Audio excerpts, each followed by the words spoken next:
चाहता हूँ कि जाने मेरे कितने छल और कितने पाप छुपाए हैं। कौन भैया, माँ कालरात्रि का आशीर्वाद आपकी आवाज यूं ही कायम रहे, भगवती की कृपा सदैव बना रहे।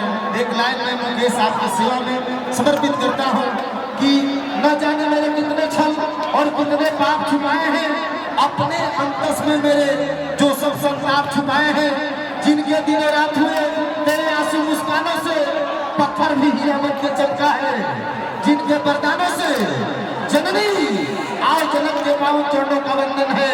भोजपुरी में इस मंच पर पवन सिंह जी का अभिनंदन ही तो पूरे भोजपुरी जहान का अभिनंदन है, पूरे भोजपुरी जहान का अभिनंदन है। अब मैं मंच देता हूँ कौन भैया, हेलो, अच्छा एम्बुलेंस को जगह दिया जाए, हाँ एम्बुलेंस को जाने का जगह दिया जाए, कृपया कर माँ भवानी के भक्तों से अनुरोध है एम्बुलेंस को जाने का जगह दिया जाए।